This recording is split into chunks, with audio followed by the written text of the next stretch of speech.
सभी जो एग्रीकल्चर के टाइप्स थे उनके बारे में डिस्कस किया था। पिछले वीडियो तक हमने कमर्शियल एग्रीकल्चर को कंप्लीट किया था। आज हम बात करेंगे क्रॉप्स की। तो क्रॉप्स क्या होता है? फसल। ये तो हम सभी को पता है। अब क्रॉप्स की हमें जरूरत क्यों होती है? तो meet the need of people की जो भी नीड होती है। मान लो हमें खाना खाना है, हमें खाना क्यों खाना है? क्योंकि वो हमें एनर्जी देगा। तो वो हमारी जो भी नीड है उसको पूरा कर रहा है। तो meet the need of population, जितनी भी पॉपुलेशन है उसकी नीड को पूरा करता है। Supply raw material of agro based industry. Agro based industry कौन सी इंडस्ट्री होती है? ऐसी इंडस्ट्री जो डिपेंडेंट रहती है किसके ऊपर? एग्रीकल्चर के ऊपर। एग्रीकल्चर, हाँ, तो किसके ऊपर निर्भर रहती है एग्रो बेस्ड इंडस्ट्री? एग्रीकल्चर के ऊपर। तो सप्लाई रॉ मटेरियल सप्लाई करती है जो भी क्रॉप है वो किसको? एग्रो बेस्ड इंडस्ट्री को। जैसे मान लो एग्रो बेस्ड इंडस्ट्री को कोई भी सामान बनाना है, मान लो बिस्किट बनाना है, तो वो बिस्किट किससे लेगी? क्रॉप से। तो सप्लाई रॉ मटेरियल, हमने पहले क्या किया, उस जो भी इंडस्ट्री है उसको वीट दिया, बाद में उस वीट से उसने क्या बनाया? बिस्किट बनाया। तो एग्रो बेस्ड इंडस्ट्री किस पे निर्भर है?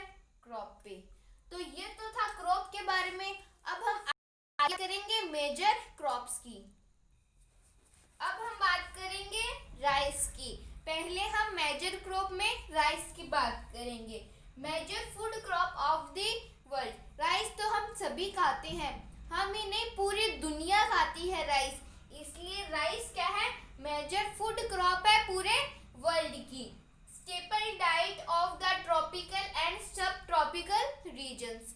ट्रॉपिकल मैंने आपको कल भी बताया था, equator line, tropic of cancer, tropic of Capricorn, ये क्या है? पूरा ट्रॉपिकल एरिया। और इसके ऊपर वाला क्या है? सब ट्रॉपिकल एरिया। तो यहाँ पे क्या किया जाता है? यहाँ ये क्या है? डाइट है। कहाँ की? ट्रॉपिकल की और सब ट्रॉपिकल एरिया की। तो ट्रॉपिकल और सब ट्रॉपिकल एरिया की राइस क्या है? डाइट है। लेकिन ये जो पोलर रीजन्स है, नॉर्थ पोल, साउथ पोल, यहाँ पे राइस नहीं ली जाती, राइस ग्रो नहीं की जाती। क्यों? क्योंकि यहाँ पे जो ज्यादातर पीपल नॉन वेज खाते हैं, इसलिए जो राइस है वो डाइट कहाँ की है? ट्रॉपिकल की और सब ट्रॉपिकल एरिया की। China leads the production of rice. सबसे ज्यादा जो यहाँ पे इंडिया आएगा, फॉलोड बाय इंडिया। तो चाइना जो है वहां पे सबसे ज्यादा राइस ग्रो की जाती है। फिर इंडिया में जापान, श्रीलंका एंड इजिप्ट, यहाँ पे क्या ग्रो की जाती है? राइस सबसे ज्यादा चाइना में, फिर इंडिया में। तो in West Bengal and Bangladesh 2 to 3 crops grown in year. और एक साल में वेस्ट बंगाल में और बांग्लादेश में 2 या फिर 3 टाइम्स एक ईयर में राइस को ग्रो की जाती है। ग्रो की जाती है राइस एक ईयर में 3 या फिर 2 या फिर 3 टाइम्स। कहाँ पे? वेस्ट बंगाल में और बांग्लादेश में। तो ये तो था राइस के बारे में। अब हम आगे वीट की बात करेंगे। फ्रेंड्स, अब हम बात करेंगे वीट की। Wheat requires moderate temperature at rainfall during growing. जब हम वीट को ग्रो करते हैं तो उसे कैसा टेम्परेचर चाहिए? तो उसे रेनफॉल चाहिए।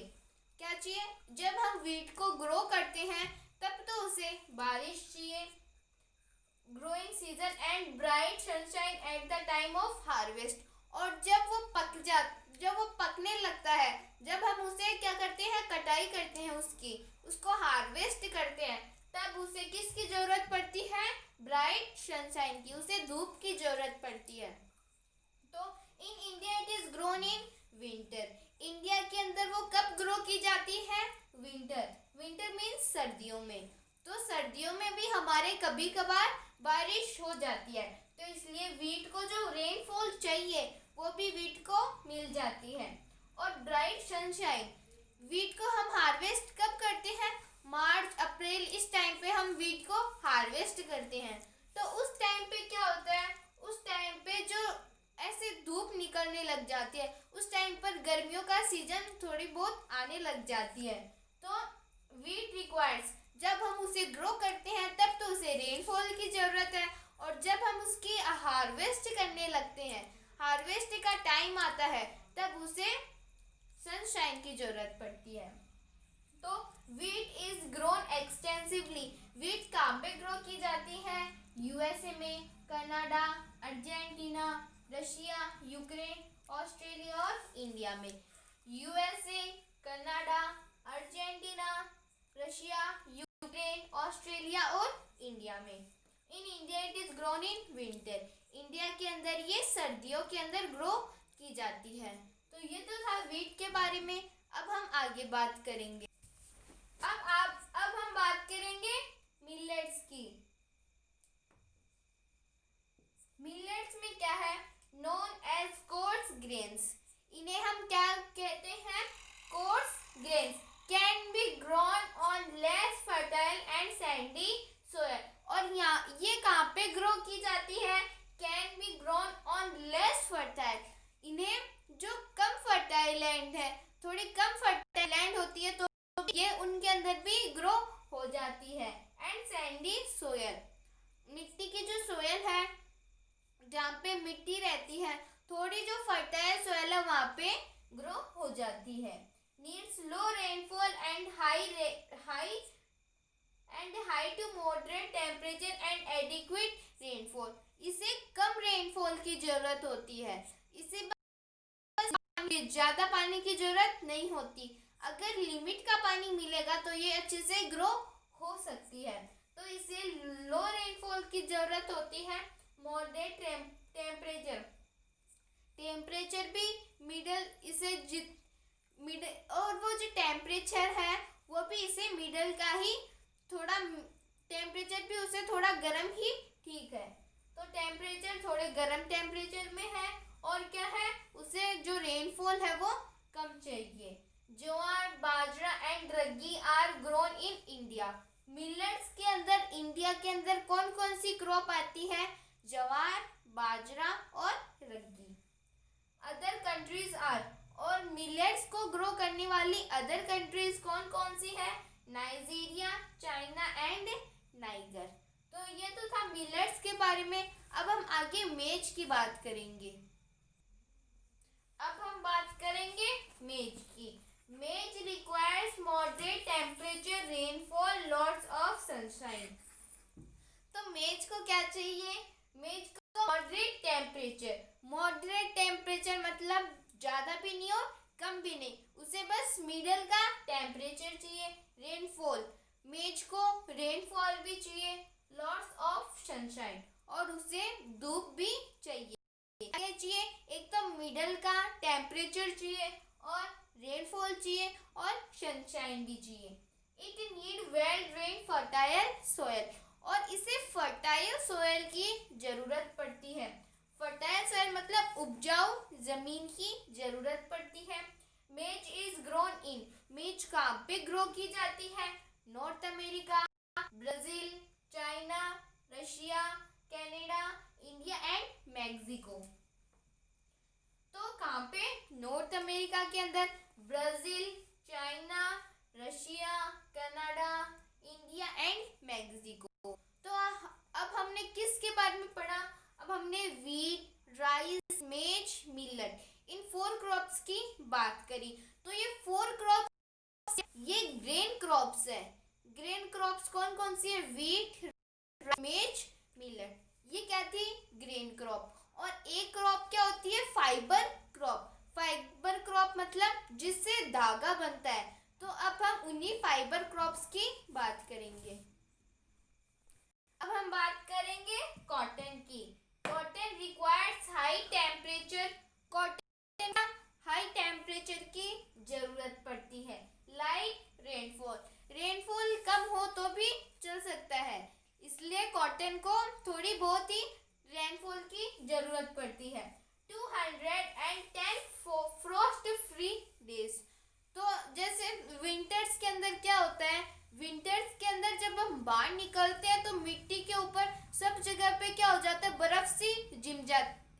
आती है। तो इसको क्या, कॉटन को उसकी ऐसे, अगर वो जो ज़्यादा बर्फ़ ऐसा होता है तब ये कॉटन अच्छी तरह से ग्रो नहीं कर पाता। उसको ठंड की ज़रूरत बहुत कम होती है। ठंड की ज़रूरत तो पड़ती है उसे, लेकिन थोड़ी कम पड़ती है। अगर जहाँ पे ज़्यादा ठंड पड़ती है वहाँ पे कॉटन ग्रो नहीं होता। तो Frost free days and bright sunshine for its growth. तो सनशाइन की ज़रूरत तो हर क्रॉप को पड़ती है, क्योंकि वो सनशाइन से फोटोसिंथेसिस प्रोसेस से क्या करते हैं, अपने जो फूड है उसको लेते हैं। तो सनशाइन की जरूरत पड़ती है। It grows best on black and alluvial soil. Cotton कहाँ पे ग्रो किया जाता है?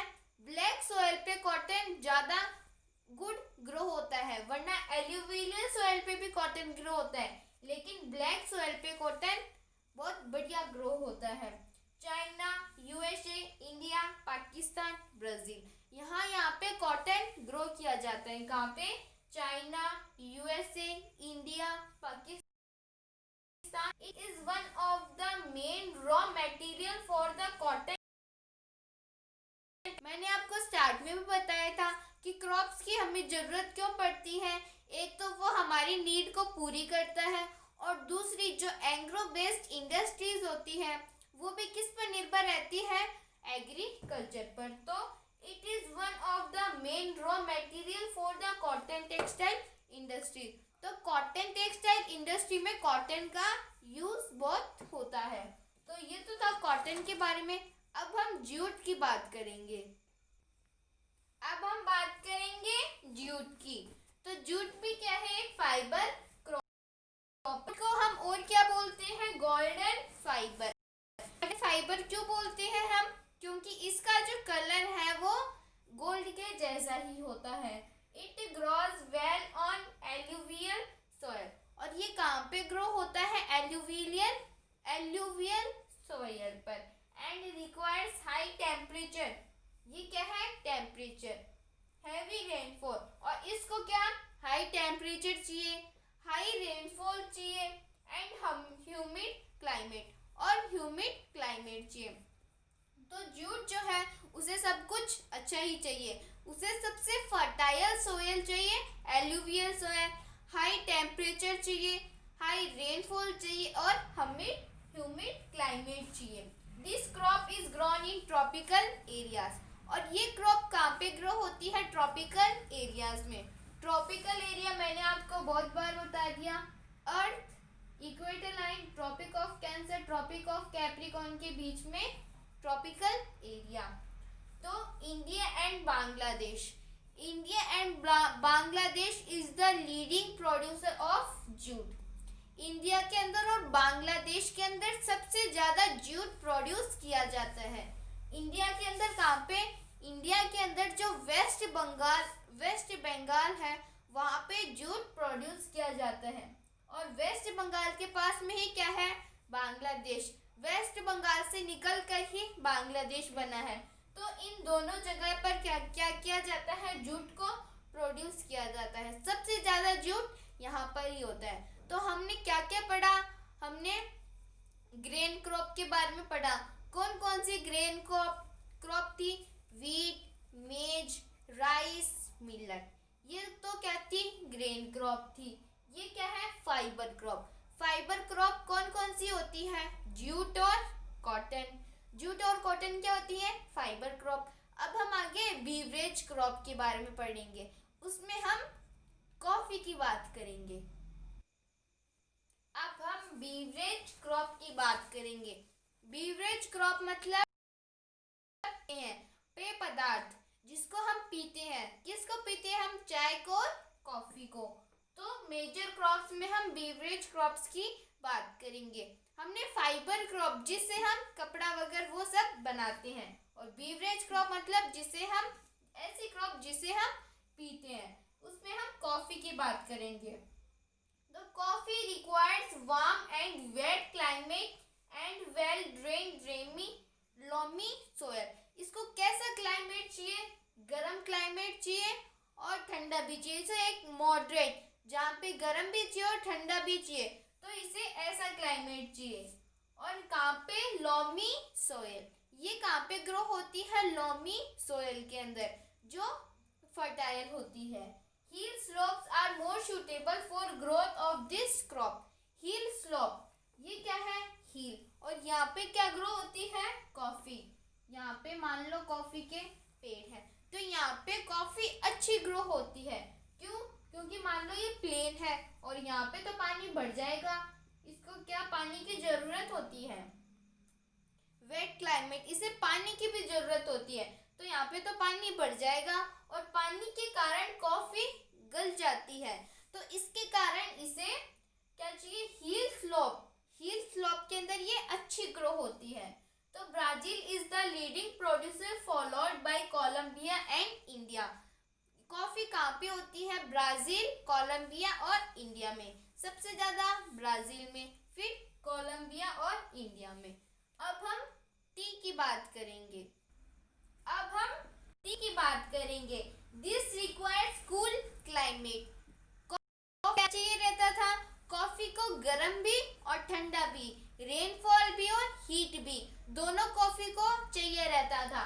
लेकिन टी को कूल क्लाइमेट चाहिए and well distributed high rainfall.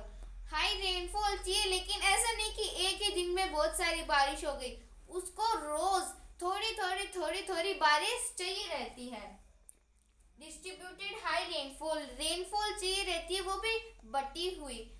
उसको बारिश चाहिए रहती है, लेकिन ऐसे नहीं कि एक दिन में, उसको एक दिन में या फिर 2 दिन के बाद में उसे बारिश चाहिए रहती है।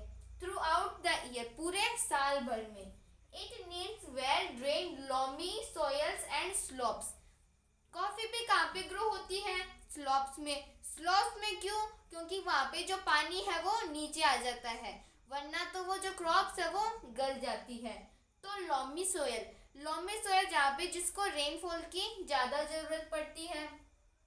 Labour in large number is required to pick the leaves. चाय की क्या होती है? पत्ती होती है, तो उन पत्तियों को तोड़ने के लिए लेबर की जरूरत होती है। तो लेबर इन लार्ज नंबर, ज्यादा नंबर में लेबर की जरूरत पड़ती है। क्या? क्यों? क्योंकि उन पत्तियों को तोड़ना है। कहाँ पे जो चाय है वो ग्रो की जाती है? Kenya, India, China, Sri Lanka. यहाँ पे सबसे ज्यादा बेस्ट क्वालिटी की चाय ग्रो की जाती है। Kenya, India, China, Sri Lanka. तो आज हमने किस किस के बारे में पढ़ा? आज हमने ग्रेन क्रॉप, फाइबर क्रॉप और बीवरेज क्रॉप के बारे में पढ़ा। तो हमारा जो मेजर क्रॉप्स का जो टॉपिक है वो कंप्लीट होता है। आज के वीडियो में हम इतना ही करेंगे। मिलते हैं अगले वीडियो में। Thank you so much.